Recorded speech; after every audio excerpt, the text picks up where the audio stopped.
I've never been happier. I'm going out with somebody who's like calm and sweet and really nice and I never dated anybody like that before because I attracted her because that's how I am now. Like I'm sweet and nice and a good person. And before it was just evil people that wanted to finger me. That's not funny.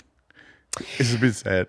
It is, but it's okay now because I'm out. I really am. I'm very. What is like the number one biggest piece of advice that you can give about getting yourself out of a dark hole?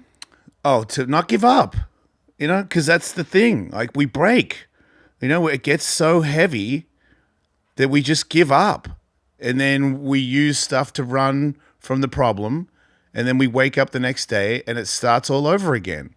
So to me, the advice is to not run, like it's very scary.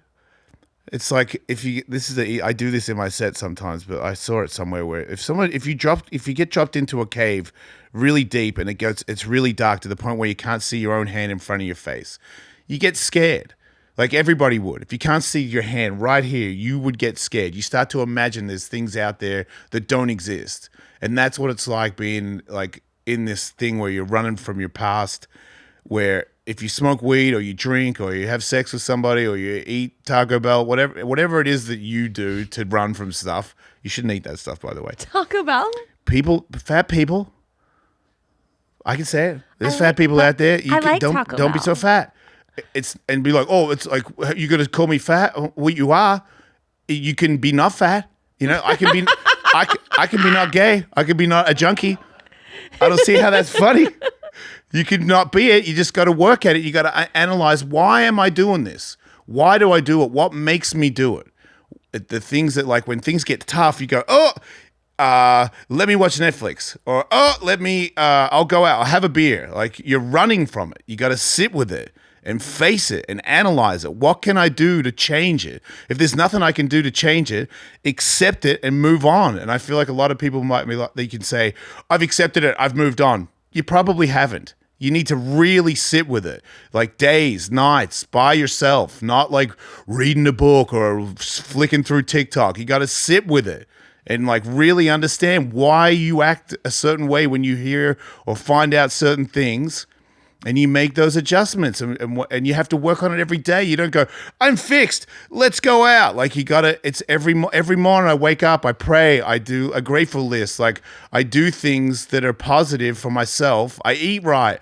I take care of myself. I take care of other people. Like my main thing is I wake up in the morning, I'm like, what can I do to help somebody today? Is there anything I can do that can make anybody's day better?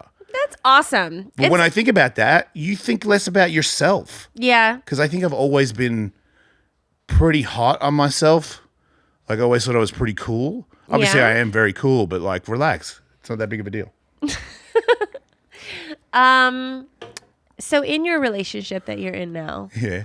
Besides the fact that she can keep you calm and you guys are having like a nice, stable, solid relationship, is this the longest relationship that you've been in a while?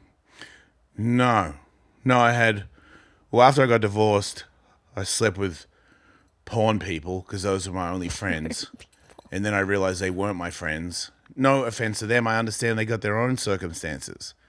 But then I started to analyze why it is that I end up with those kinds of people.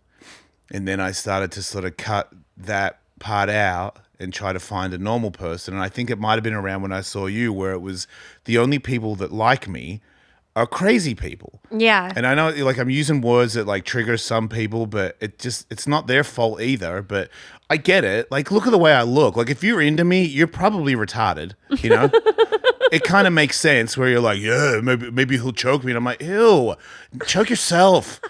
Go to the gym and learn jujitsu if you want to get choked. I'm not doing it. So that I made those adjustments, and then I just was, like I said, I had to really sit with it. Like, what do I really want in my life? Like, if I don't have this girlfriend that wants to sleep with other people or do weird things, will I be happy? And I had to find out. Like, is this a lie? Like, am I pretending to be somebody to make me happy? Like, just pretending to be somebody who's a nice person? and likes just normal stuff, like a normal day, like enjoy a sandwich or something. And I was like, I don't feel like that I could ever be that. I've always been a guy that's like, I need fire and explosions and titties, you know, like everybody's titties, not 2. I need 100 of them. Yeah. And then with time, I just became, I went on dates where I was like, I'm not going to try to sleep with them, which is also weird. When you don't try to sleep with a girl, this is how sad the world is. People would always thank me for not trying to sleep with them after dinner. And I'm like, who tries to bone you after dinner? It's one dinner. You don't know me. Why? But apparently all dudes do. So I never, and then there was a few girls that said they don't drink, and then they did drink. And then I was like, I'm sober, but I smoke weed. And I'm like, okay, well, maybe that would work. No, it doesn't work. I tried that. And then I gave up. And when I gave up, that's when I met her, which is kind of how it works. God does that to people. So are you've let go of a lot of the freakiness. Like you're not. All of it. Are you freaky with her, or are you just not freaky? I mean, this is the other thing. I used to tell everybody everything, but like what my girlfriend and I do in the bedroom. Oh, well, don't be lame. It's not a secret. Don't let it be a secret. I'm not what I was. Okay. We talk a lot, but you're right. You are still gay. In a different way. But yeah, I agree. Are you really drinking a glass of milk with dinner?